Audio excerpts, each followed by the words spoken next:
दादा नमस्कार, मंत्री महोदय नमस्कार.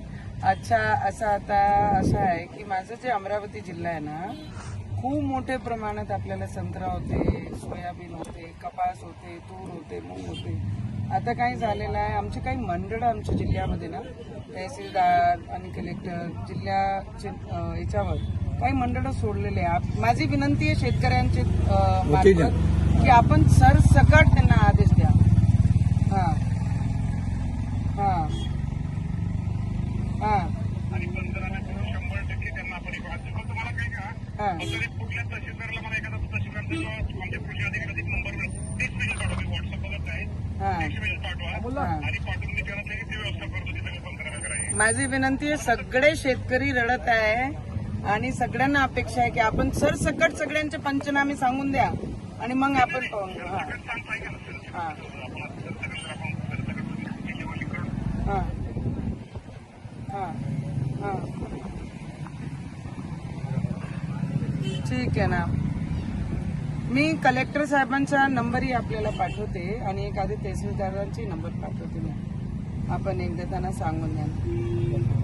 आपलं पूर्ण अमरावती जिल्ह्यातच खारपान पट्टा आहे, संत्र्याचा भाग आहे, सोयाबीन आहे, सगळं आहे. मी तुम्हाला डिटेलच पाठवते. खूप खूप फक्त आमच्या शेतकऱ्यांची दिवाळी अंधारात जाऊ देऊ नका, बाकी सगळं चालते आम्हाला. बस बस बस. खूप खूप धन्यवाद दादा, खूप खूप धन्यवाद. धन्यवाद. नमस्कार.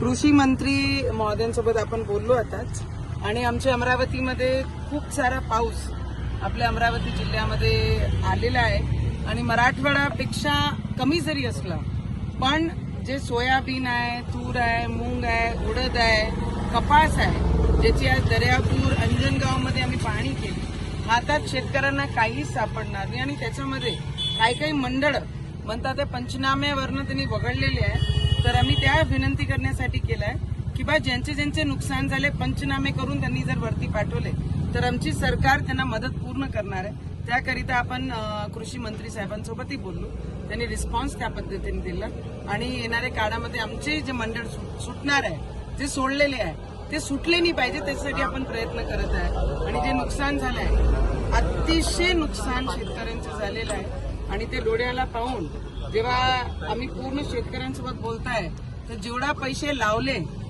ते गेलेच, पण जे खराब झाले पीक त्यांना काढण्यासाठी त्याच्यापेक्षा जास्त पैसे आम्हाला लावायची वेळ आलेली आणि हातात काहीच सापडणार नाही. तर आमची सरकार, आमचे देशाचे प्रधानमंत्री आणि राज्याचे मुख्यमंत्री